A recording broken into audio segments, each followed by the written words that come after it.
Assalamualaikum warahmatullahi wabarakatuh.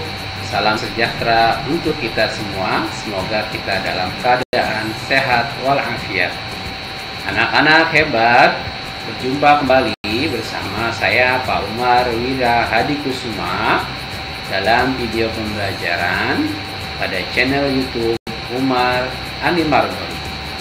Anak-anak dan Bapak Ibu semua, jangan lupa di subscribe video ini dan di share agar video ini lebih bermanfaat. Baiklah, pada video pembelajaran ini saya akan membahas tentang terjadinya siklus air. Pada materi siklus air ini diperuntukkan untuk kelas 5 sekolah dasar, tema 8, subtema 1, pembelajaran IPA atau muatan pelajaran IPA. Baiklah, langsung saja kita saksikan video pembelajaran ini dengan seksama. Anak-anak, tahu tidak kalian bahwasannya air sangat penting bagi makhluk hidup. Air selalu tersedia di bumi karena adanya siklus air. Siklus air yaitu proses perputaran air yang terjadi secara terus-menerus dari permukaan bumi yang naik ke atas atmosfer, lalu kembali lagi ke permukaan bumi. Tahapan siklus air yang bermanfaat bagi makhluk hidup adalah hujan. Kalian tentu tahu hujan, pasti kalian pernah bermain hujan-hujanan.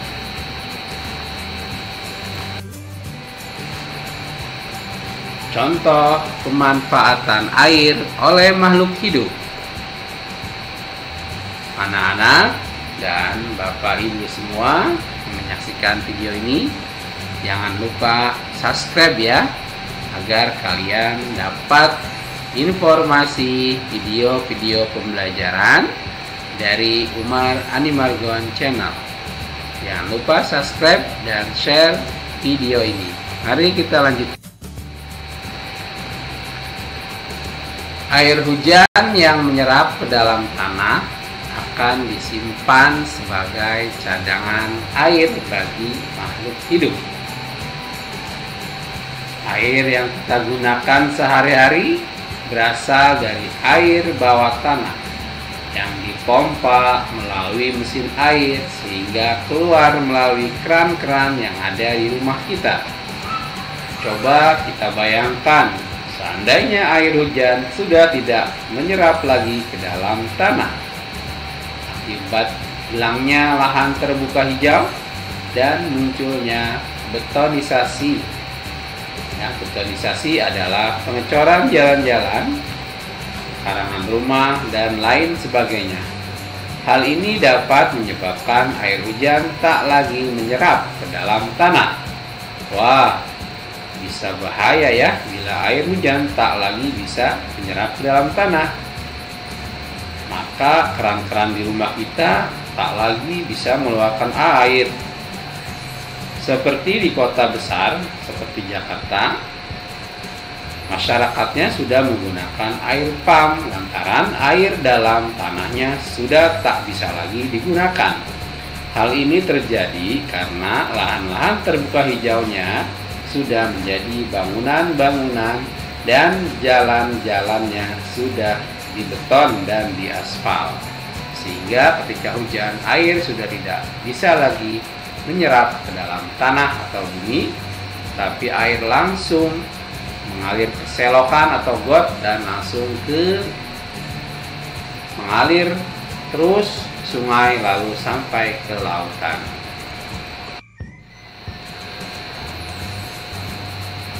Di dalam daratan, air hujan dapat langsung mengalir ke sungai, danau, dan ada juga yang diserap oleh tanah.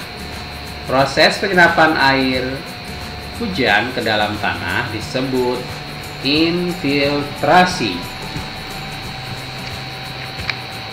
Jadi, penyerapan air hujan ke dalam tanah disebut infiltrasi.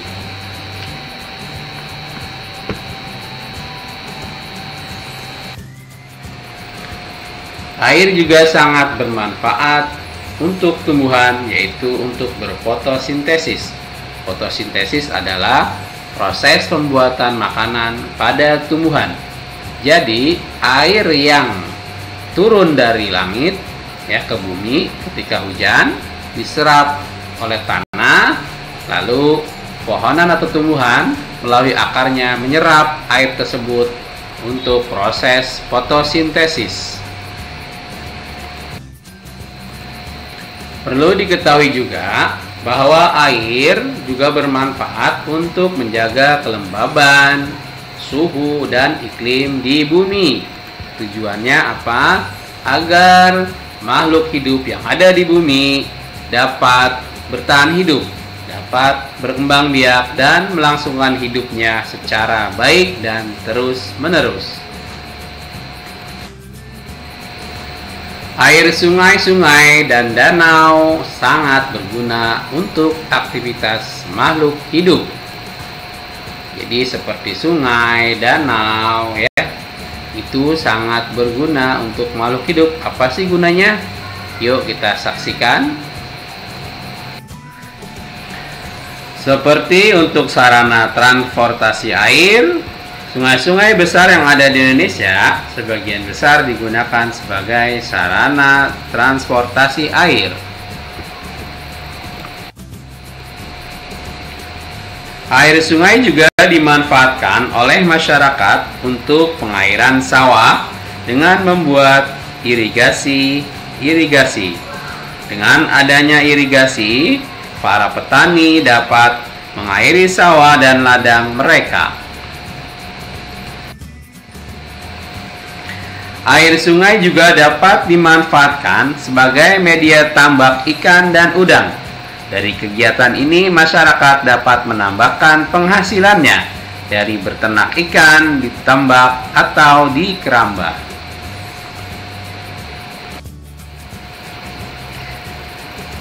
Dari penjelasan di atas, kita sudah mengetahui begitu banyak dan pentingnya manfaat air bagi kelangsungan hidup makhluk hidup. Nah, sekarang kita pelajari siklus air ya. Tahapan siklus air ada 3, yaitu yang pertama penguapan atau yang disebut dengan evaporasi. Yang kedua pengembunan atau kita sebut dengan kondensasi. Yang ketiga yaitu hujan atau disebut presipitasi. Jadi ada 3 tahapan terjadinya siklus air. Tahapan siklus air yaitu penguapan, pengembunan, lalu hujan atau dengan istilah evaporasi, kondensasi, dan presipitasi. Mari kita bahas tahapan siklus air satu persatu. Proses siklus air yang pertama yaitu penguapan atau evaporasi. Air laut, danau, sungai, bahkan gletser atau gunung es mengalami penguapan oleh panasnya sinar matahari yang sampai ke bumi. Jadi air laut, air danau, air hujan, ya, air sungai, nah, pokoknya air yang ada di bumi ya, termasuk gletser ya atau gunung es, dia terkena sinar matahari yang panas lalu menguap naik ke atas. Nah, ini disebut evaporasi atau penguapan. Lalu terjadinya siklus air yang kedua yaitu kondensasi atau pengembunan. Jadi, uap air dari laut, danau, sungai, dan gunung es tadi naik ke atas, yaitu ke atas atmosfer, lalu mengalami pengembunan yang membentuk awan-awan seperti pada video ini. Tahapan siklus air yang ketiga yaitu presipitasi atau hujan. Jadi titik-titik titik air jatuh menuju permukaan bumi dalam bentuk hujan atau salju. Hujan terjadi karena pengembunan gumpalan-gumpalan awan yang saling bergesekan dan terjadilah hujan yang turun ke bumi, yaitu berupa titik air yang jatuh menuju ke bumi dalam bentuk hujan dan salju. Dari penjelasan di atas, jadi dapat kita simpulkan bahwa siklus air itu urutannya yang pertama, air yang ada di bumi menguap lalu naik ke atas karena kena sinar panas matahari. Kemudian membentuk gumpalan-gumpalan awan yang berembun atau kondensasi. Lalu awan-awan yang telah mengembun tersebut saling bergesekan dan terjadilah hujan yang turun ke bumi. Begitulah terjadinya siklus air terus-menerus yang kita rasakan pada kehidupan kita di muka bumi ini.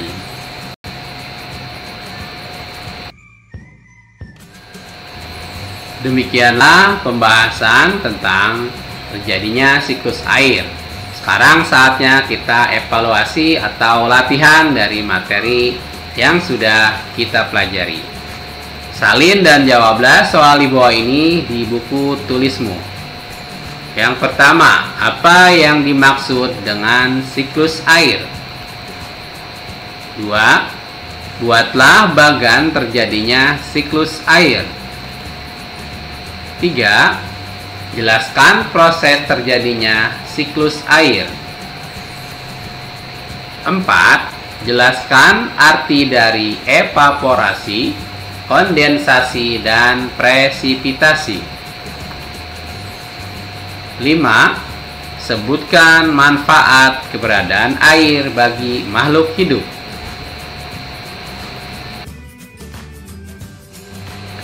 Baiklah, demikianlah video pada kali ini. Jangan lupa subscribe dan share video ini agar lebih bermanfaat pada orang banyak. Baiklah, saya akhiri. Wassalamualaikum warahmatullahi wabarakatuh.